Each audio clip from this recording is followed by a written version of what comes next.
Again, violation of Article 14 of right to equality. You remove it.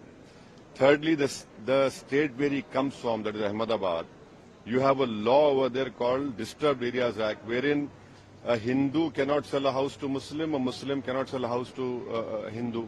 You remove that. In BJP ruled states, you have laws against religious conversion. Who are you to stop people from converting? You have laws on love jihad. You are stopping girls from marrying whatever their choices, and choices is a fundamental right. You talk about UCC, but you don't talk about how will you able to take the tribals into UCC. So it is completely selective. The only reason is that they are against Muslims. And India's constitution celebrates diversity. Freedom of religion is a fundamental right. Muslim personal law does not violate anything else. It relates to Muslims. What is wrong with that? So they don't believe in diversity of India. They don't want to remove the laws which they have made in their own states, which are against the constitution. That is why it is very fashionable for BJP to blame Muslims for everything. That is the whole idea. That it clearly shows the discriminatory policy of BJP and Amit Shah. But sir, he is accusing Congress of this. I cannot speak for any other party, but I can speak for only myself and my party. Sir Hindi में अब हिंदी में सवाल कर लीजिए तो अच्छा रहेगा. Sir Amit Shah कह रहे हैं कि पर्सनल लॉज अगर आप उनके फेवर में है तो कांग्रेस को ये भी बताना चाहिए क्या वो शरीयत के भी क्योंकि शरिया में है कि अगर आप चोरी करेंगे तो आपके हाथ काट दिए जाएंगे. पर ऐसे कैसे सेलेक्टिव होता है? एक बात सुनिए. क्रिमिनल लॉज जो है वो तो क्रिमिनल लॉज हैं. जो शरीयत एप्लीकेशन एक्ट है या मुस्लिम पर्सनल लॉ है वो तो सिविल मामलात के लिए है.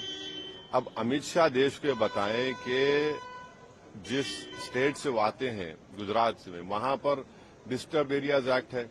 एक हिंदू अपना घर मुसलमान को नहीं बेच सकता, मुसलमान हिंदू को नहीं बेच सकता, और बरसों से चले आ रहा है. वो संविधान का वायलेशन नहीं है. वो गुजरात में और जहां जहां बीजेपी सत्ता में है वहां पर आप कन्वर्जन के खिलाफ कानून बना दिए, जबकि संविधान में राइट टू चॉइस एक फंडामेंटल राइट है. आप कौन होते किसी को रोकने के लिए? मजहब तब्दील कोई कर रहा है तो अगर आज बाबा साहब अम्बेडकर जिंदा होते तो उनको कहते हैं लोग कि भाई आप नहीं बदल सकते अपना रिलीजन. जब बाबा साहब अम्बेडकर संविधान बनाए और उन्होंने अपना रिलीजन चेंज किया, आप कौन होते उसके खिलाफ रूल्स कानून बनाने वाले? आपने कानून बना दिया. आपने लव जिहाद के ऊपर कानून बना दिया. बीजेपी जहां जहां सत्ता में है वहां पर संविधान के खिलाफ काम कर रही है.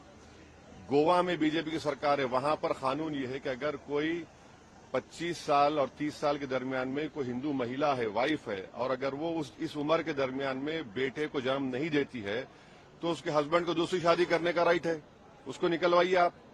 आप कानून बना रहे हैं कि कौन क्या खा सकता है क्या नहीं खा सकता. आप हरियाणा में गौरक्षक को पुलिस पावर्स दे रहे हैं, वो पकड़े और मारे लोगों को.